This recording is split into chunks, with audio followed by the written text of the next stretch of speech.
Hello welcome दोस्तों, आज हम एक्सप्लेनेशन करेंगे न्यू रिलीज मूवी गदर 2 जो कि गदर 1 का सीक्वल है। मूवी के शुरुआत में हम गदर मूवी के कुछ सीन देखते हैं जो कि 1947 का होता है। कैसे तारा सिंह और सकीना मिले, कैसे उन लोगों की शादी हुई, सकीना के पापा अशफाक अली ने कैसे तारा सिंह के सामने हार मानी और कैसे उनका बेटा जीत हुआ, सब कुछ हमको एक फ्लैशबैक में दिखाया जाता है। फिर हम जनरल हमीद को देखते हैं जो कि उस जंग को भुला नहीं पाता जहाँ पर उसके सोल्जर्स को तारा सिंह ने जान से मार दिया था। वो तारा सिंह को खुद अपने हाथ से मारना चाहता था और अशफाक अली ने जब हार मान की उन दोनों की शादी कराया था, तब से वो अशफाक अली को मारने की साजिश कर रहा था और वो साजिश में वो कामयाब भी हो गया। अब उसका सिर्फ एक ही मकसद है, तारा सिंह और उसके फैमिली को खत्म करना और पाकिस्तान में सारे हिंदुओं को मुसलमान बनाना, और इस साजिश के लिए वो किसी भी हद तक जा सकता है। दूसरी तरफ हम तारा सिंह को देखते हैं जो कि अपने ट्रक्स को लेके आर्मी कैंप की तरफ आ रहा था और वो मेजर जनरल के बुलाने पे वो जाता है और बोलता है, सर आपने मुझे याद किया। तब जनरल राघव उसको बोलते हैं, तारा तुम कैसे हो, सकीना और जीत कैसे है। तारा सिंह तब बोलता है, सर आप लोगों के दुआओं से वो दोनों सही है, पर सर जीत कोई बात नहीं सुनता। उसको मैं हमेशा बोलता हूँ पढ़ाई करने के लिए क्योंकि मुझे आप जैसा उसको अफसर बनाना है, पर उसके दिमाग में कैसा भूत चढ़ा मुझे समझ में नहीं आता। वो हीरो बनना चाहता है, बम्बई जाना चाहता है। तब मेजर बोलता है, अभी तो वो छोटा है, धीरे धीरे वो ठीक सुधर जाएगा। फिर मेजर राघव बोलते हैं, तारा मुझे तुम्हारी हेल्प चाहिए, मुझे 50 ट्रक चाहिए होगा राम घाटी की तरफ, जंग होने की संभावना है। तब तारा बोलता है, सर हेल्प किस बात की, ये तो मेरा ड्यूटी है, मेरी जान मेरी माँ के लिए हमेशा हाजिर है, अब कभी भी बुला लेना, तारा सिंह पहुंच जाएगा। फिर हम देखते हैं तारा के परिवार को जहाँ पर सकीना, उसकी बीवी,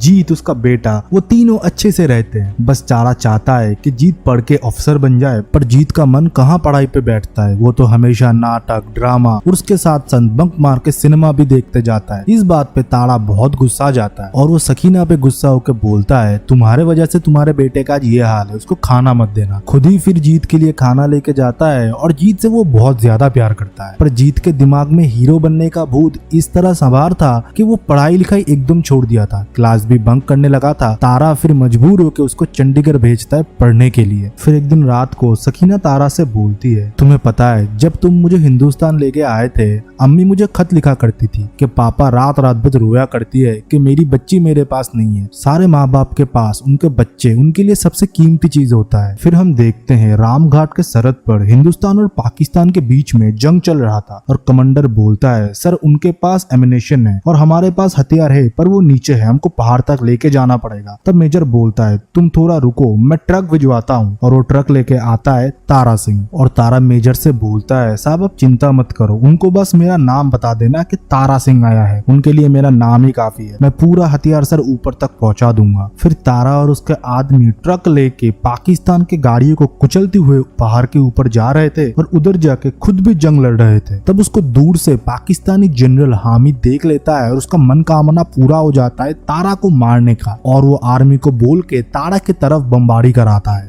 फिर जब तारा का पता नहीं चलता है, सकीना और जीत तब बेस कैंप पहुंचते हैं और तारा सिंह के बारे में पता करते हैं। तब आर्मी ऑफिसर बताते हैं, हमारे बहुत सारे जवान भी लापता हैं, हम प्रोटोकॉल नहीं तोड़ सकते, और अगर वो लोग पाकिस्तानी सोल्जर के हाथों पकड़े गए तो हम सोच भी नहीं सकते कि उन लोगों के साथ क्या क्या हो रहा होगा। सकीना और जीत को उधर से खाली हाथी लौटना पड़ता है। सकीना अंदर से टूट चुकी थी, तारा के याद में वो हरदम रोती रहती थी, खाना पीना भी उसने छोड़ दिया था। पर दूसरी तरफ जीत उसके पापा के बारे में हर टाइम सोचता रहता था और वो अपने पापा का जिगरी दोस्त का चिट्ठी खोलता है जिधर उसका पाकिस्तान का एड्रेस लिखा हुआ था। उससे अपनी माँ का हालत देखा नहीं जा रहा था और वो अपने पापा को भी खोना नहीं चाहता था। तब जीत ठान लेता है, मैं पाकिस्तान जाऊंगा और मेरे पापा को ढूंढ के वापस लाऊंगा। फिर वो अपने घर में एक चिट्ठी छोड़ के पाकिस्तान के लिए नकली आइडेंटिटी और पासपोर्ट बना के निकल जाता है। पाकिस्तानी हर एक से पूछ रहे थे, तुम में से अगर कोई हिंदुस्तानी जासूस है तो अभी बता दो, नहीं तो मरने के टाइम तुमको पानी भी नसीब नहीं होगा। और एक आदमी से ऑफिसर बोलता है, तुम लखनऊ से हो ना, उधर मुसलमान कैसे रहते हैं। जब वो बोलता है, उधर मुसलमान भाई भाई की तरह रहते हैं, और ये भी बोलता है, मेरे वालिद का इंतकाम हो गया है इसलिए उनको आखिरी बार देखने के लिए आया हूँ। तब वो ऑफिसर बोलता है, जो मुसलमान बोलता है कि वो इंडिया में खुश है, उसको पाकिस्तान में रहने की कोई हक नहीं है, और उसको उधर गंदी तरीके से पीटता है। और ये सब देख कर जीत भी चौकन्ना हो चुका था और ऑफिसर जो भी सुनना चाहता था वो वही बोलता है और उस इमिग्रेशन से वो निकल जाता है। पर कुछ टाइम बाद उधर ISI आ जाता है और बोलता बोलता है ये फोटो में जो लड़का है उसने नकली डॉक्यूमेंट बना के पाकिस्तान में घुसा है, वो एक हिंदुस्तानी एजेंट है। फिर जीत करीम के घर जाता है जो कि तारा का दोस्त होता है और उससे पूछता है कि बाबा किधर है। वो बोलता है बेटा मुझे तो सही से नहीं पता तुम्हारे बाबा किधर है, बट जिन कैदियों को पकड़ा गया है उन लोगों को के स्पेशल सेल में रखा गया है जो कि लाहौर में है। फिर करीम अपना नेटवर्क लगा के आजम मियां के घर जीत को खाने की काम में लगाता है और जीत उधर जाके सबसे घुल मिल जाता है और सबसे ज्यादा मुस्कान से, जो कि आजम मियां के बेटी होती है। असलियत में मुस्कान को फिल्मों का बहुत शौक था और आपको तो पता है जीत क्या बनना चाहता है। वो उन दोनों घुलने मिलने लगे, धीरे धीरे घुलना मिलना प्यार में बदल गया। और दूसरी तरफ जीत प्लान बनाता रहता है कैसे वो अपने पापा को चुरा के इस देश से निकलेगा। फिर ईद के अगले दिन मुस्कान उसको प्रपोज करता है और बोलता है मेरा जीवन साथी तुम बनोगे। पर अगले दिन जीत गायब होता है और करीम चाचा से जीत जाके बोलता है मैंने मुस्कान को अंधेरे में रखा है, मुझे कोई हक नहीं बनता उसका दिल तोड़ने का। मेरा असली मकसद वो जब जानेगी वो मुझसे नफरत करेगी। उसके पीछे तब मुस्कान खड़ी थी। वो पूछता है तुम्हारा असली मकसद क्या है। जीत तब उसके सामने सब कुछ कॉन्फेस करता है, कैसे उसके पापा को पकड़ लिया गया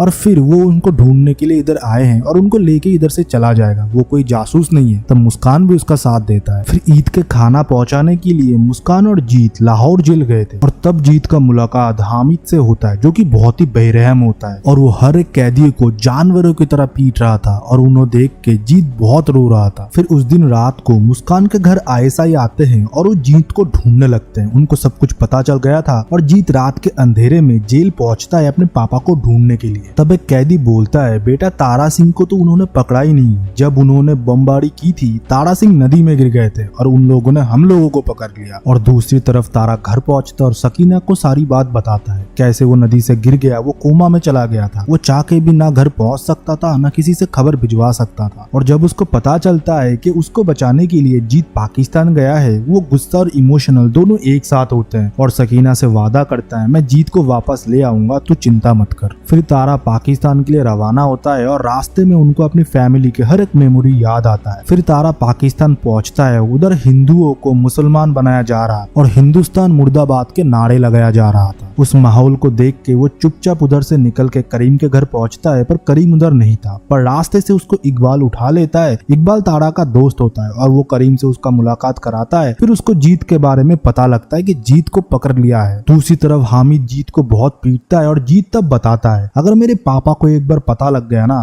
तूने मेरा ऐसा हालत किया है, तेरा सर तेरे धर से अलग कर देंगे वो। और हामिद ने मुस्कान को भी मजबूर कर दिया था ये बोलने के लिए कि जीत ने उसका बलात्कार किया है और ये बात बोलने से आवाम भी जीत पे भड़क जाता है और उस पर पत्थरबारी करने लगता है। और तभी तारा सिंह का एंट्री होता है। ये एंट्री बहुत ही ग्रांड था और आपको देखने में बहुत मजा आएगा। तारा तब आके बोलता है पाकिस्तान से ज्यादा मुस्लिम हिंदुस्तान में है, अगर जितने मुसलमान अभी पाकिस्तान में हैं उनको मौका मिले हिंदुस्तान में बसने का, तेरा पाकिस्तान कटोरा लेके खड़ा होगा, भीख देने के लायक भी कोई नहीं बचेगा। फिर क्या घमासान एक्शन शुरू होता है भाई, बहुत ज्यादा एक्शन होता है। फिर हामिद के बेटे को चारा बना के बाप बेटे दोनों उधर से निकल जाते हैं और रात को कर्नल हमीद को बुला के बोलता है तुम्हारे पास 72 घंटे हैं, अगर तो उन लोगों को पकड़ लो नहीं तो खुद की मुंडी मेरे जूते के सामने लाके रख देना। फिर वो लोग सकीना से बात करते और बोलते हैं हम लोग ठीक है। और करीम बताता है भाईजान पूरे बॉर्डर को हमीद ने सील करा दिया है, हमारा अभी निकलना इधर से बहुत ही मुश्किल है। तभी एक पाकिस्तानी सोल्जर आता है और उनपे गोली चला देता है। फिर क्या बीच बीच में जो एक्शन देखने को मिलता है वो ऑसम है। एक सीक्वल मूवी से मैंने तो इतना एक्सपेक्ट नहीं किया था, पर सनी पाजी ने जो कमाल दिखाया है भाई वो बॉक्स ऑफिस पे धमाका मचा देगा। फिर उनके गाड़ी के ऊपर रॉकेट लॉन्चर मारा जाता है और बाप बेटे अलग हो जाते हैं। फिर रात को वो लोग एक दूसरे को इधर उधर ढूंढ रहे थे और तारा तब वही पुराना गाना गाता है जो कि उसके छोटे टाइम से जीत को सुनाया था, ऊर्जा काले कावा तेरे। और जीत घायल हालत में भी वो गाना गुनगुना रहा था। फिर से वो लोग मिल जाते हैं। फिर वो लोग बॉर्डर क्रॉस करते हैं, उनको आजम मियां मदद करते हैं, वो भी मुस्कान की खुशी के लिए, क्योंकि एक बाप के लिए अपने बच्चे की खुशी सबसे बड़ी होती है। और वो मुस्कान को भी उनके साथ भेज देते हैं और खुद वो लोग पाकिस्तानी बॉर्डर क्रॉस करके देश छोड़ रहे थे। पर उन लोगों को हामिद पकड़ लेता है और हेलीकॉप्टर से एक एक करके नीचे फेंकने लगता है। तब तारा के पास कोई रास्ता नहीं था और जीत और उनको सरेंडर करना पड़ता है। फिर उनको हामिद बात के बोलता है बोल हिंदुस्तान मुर्दाबाद, और ना बोलने पे उन लोगों को बेरहमों की तरह मारता है। और तारा तब बोलता है मेरे बच्चों को मत मारो, तुम्हें क्या लगता है अगर हम बोल दे हिंदुस्तान मुर्दाबाद तो क्या हिंदुस्तान मुर्दाबाद हो जाएगा? हिंदुस्तान कल भी जिंदाबाद था, आज भी जिंदाबाद है, आगे की भी जिंदाबाद आबाद ही रहेगा। फिर जब हामिद हिंदुस्तान को मिटाने की धमकी देता है, तारा तब गुस्सा जाता है और फिर से एक्शन शुरू हो जाता है। तारा तब इन लोगों को कुत्ते की तरह मारने लगता है और हर जगह बमबारी होने लगता है। इस बार तो टैंक से भी फाइट होते हुए दिखाया गया है। हामिद जब तारा का पीछा करता है, उसको पता ही नहीं चलता कि वो हिंदुस्तान बॉर्डर के अंदर आ चुका है। तब हिंदुस्तान आर्मी उनको पकड़ लेते हैं और फिर तारा उसे एक बार फिर मौका देता है अपनी गलती सुधारने का और बोलता है दुश्मनी भुला के बच्चों को अपना लो। पर हामिद का नस्ल ही कुछ अलग था, वो नहीं मानने वाला था। वो जब पीछे से तारा को मारने के लिए जाता है, तब इंडियन आर्मी उस पर गोली चला देता है और इधर ही कहानी खत्म हो जाता है। आई होप आपको एक्सप्लेनेशन पसंद आया हो। अगर पसंद आता है तो वीडियो को लाइक करो, चैनल को सब्सक्राइब करो, कमेंट सेक्शन में अपना ओपिनियन दो। तब तक के लिए बाय बाय, सी या।